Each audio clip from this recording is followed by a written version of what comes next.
I'm so excited to see a LEC Kassadin. Shame the game didn't last long enough for you to do anything. Well, I had to pick my hardest carry champ, but the game just didn't last, so we get him next time. Please tell us why in the last game you decided to pick Kassadin. No one understands. Well, of course you don't understand. How can I make you understand if you don't understand the fundamentals of this game? You know, if I go to a fan and I ask them, what do you think about Kassadin? They're like, I think this champion is bad. I'm like, okay, why is it bad? They're like, it has no million priority. I'm like, okay, I'm not gonna talk to you anymore. People are just too bad to see gameplay mistakes, so they just go and draft all the time. It's really insane. But it's understandable, you know. I don't expect people to have game knowledge required to actually understand what's going on in the game, so obviously it's all about draft, but then when it comes to draft they have no clue either, so this champion is not played, why do you play it? It's like the same thing with TF, you know. The best team in the world, or so-called the best team in the world, can't win against it, but Fnatic can only play TF, so it's like, are we just actually good in the champ, or... because no one plays the champ, right? So the champ can't be OP. So what's your excuse this time? They're like, yeah, it's the only champ you can play. I'm like, but we win with it. They're like, it's the only champ you can play, but we win. It's the only champ you can play, that's all. I guess. You said you guys have the lowest unique champs. People are saying you're one chicks. Just, I mean, we do have low unique champs. But that's not because we can't play more champs, it's because we just win with the champs that they give us. So either they ban it or we'll take them and we smash them with it. And that's what happens every game.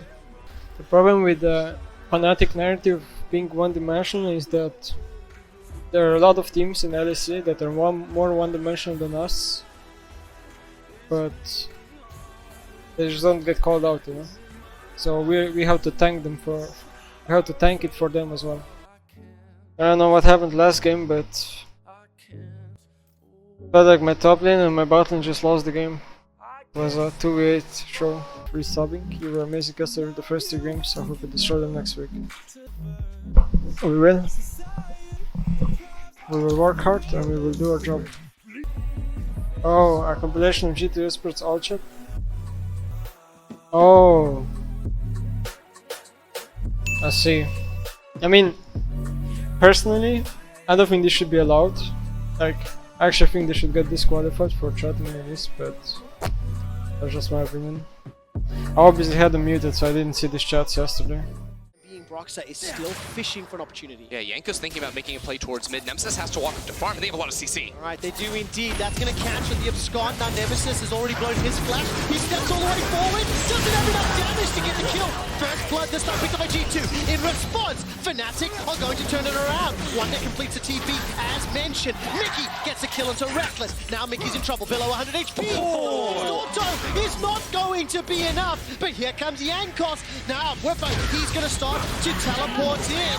Weebo with the depot. Correction, it was Perkz. It was Perkz that arrived. Now Hilly, he throws up the Unbreakable. And Yanko's just waiting to set up the dive. There's nowhere that Hillisang can go. This is the start to the game that every G2 fan that voted for them was waiting for, and it's Hillisang lambs to the slaughter. At the beginning of the day, the fan vote was 67% in favor of Fnatic.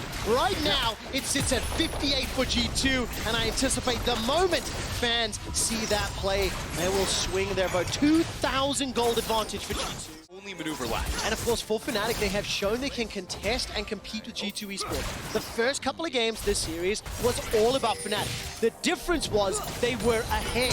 Now, this is the play that you wanted to see. And Perkz gets tagged by the Winter's Bite, and Mickey's thrown into the air by the Glacial Fissure. But he will find another teammate to fly towards. That's a kill onto Perkz, but Yankos is waiting in the wings. Glacial Prison is available to him. While that's going on, one is in the top lane. Yeah, Caps is also on the roam here, so they're just gonna delete Broxa underneath the tower. Caps still running over. Yankos is so tanky. He's just buying time, waiting for the rest of G2 to show up and fight. Quickness comes in and locks Reckless down. G2 are not done yet. They are looking for Whippo. Whippo dashes in and hasn't got the damage just yet. Yankos flashes over the wall. Caps kills Whippo. 10 kills to 2 and a 5,000 gold lead. Because they are gonna get so much revenge. You know, Fnatic has showed what they can do in the early game. And yes, obviously, the odds are incredibly, incredibly slim, right? And it's going to be multiple G2 mistakes that will allow Fnatic back into the game. Let's see what's going to be happening now. Well, they're gonna give it a go. With an actual T-Bow, it's simply too late to the party. Teleport coming down now from one. That charge is available. Whippo is now out of position. While that's happening, Caps is pushing into the base. It's still a potential 20-minute win. Knockup will catch Reckless. He's running for his life. Here comes Caps. That's so many members dead. Whippo has respawned, but there's no minions to work with to push the final turret. G2 don't have minions, but I don't think they care, quite frankly. They just want blood here from the side of Fnatic, waiting for the escort into the base. Whippo does not stand a chance at the ace for G2. G2's dominance has been truly challenged, but they were not conquered. G2 continue to rule Europe. I just meet people before I play them. Just for every team. I don't know why this is even closely allowed, personally. I don't know. Like, personally, I don't even think you should be able to alt chat, you know?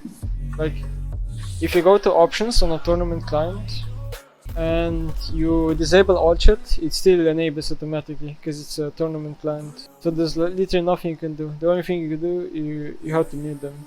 Like, I just don't think in comparative games you should like chat, you know? Because it's like, comparative games should be all about playing. That's all. Like, for example, let's say we 3-0 G2 in Athens. I won't write anything to chat, you know? But if it's them, you know, then they will probably write like XD or some shit.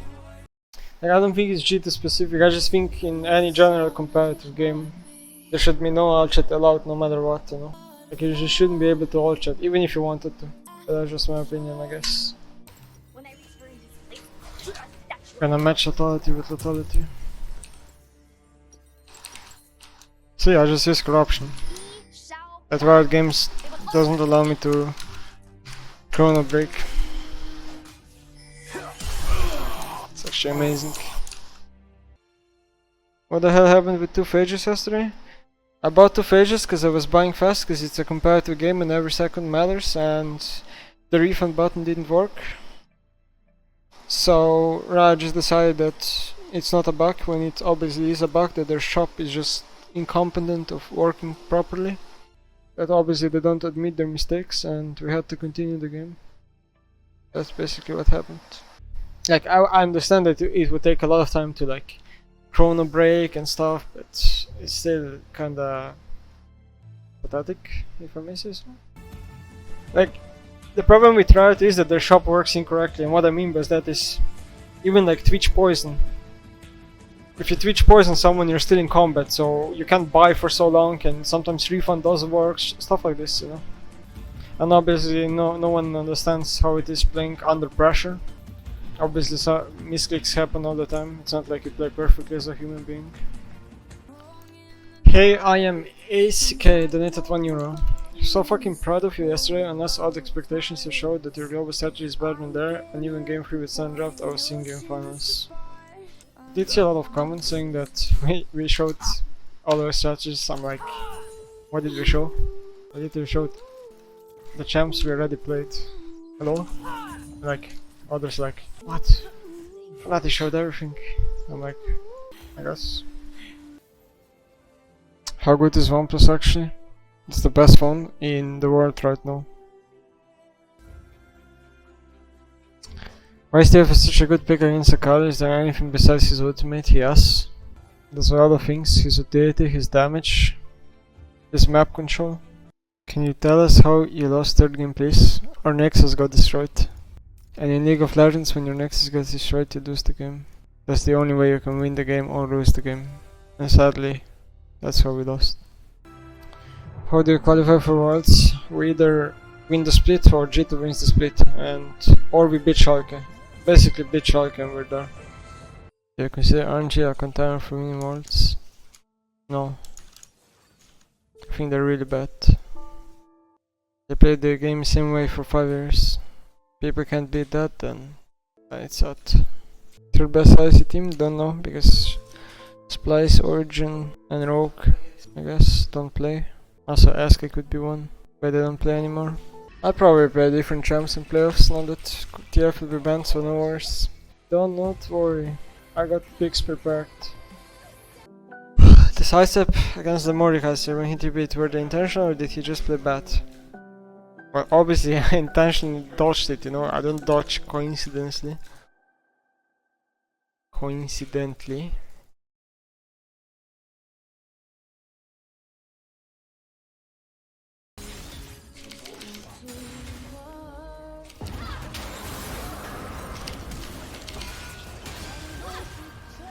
Revenge, bitch.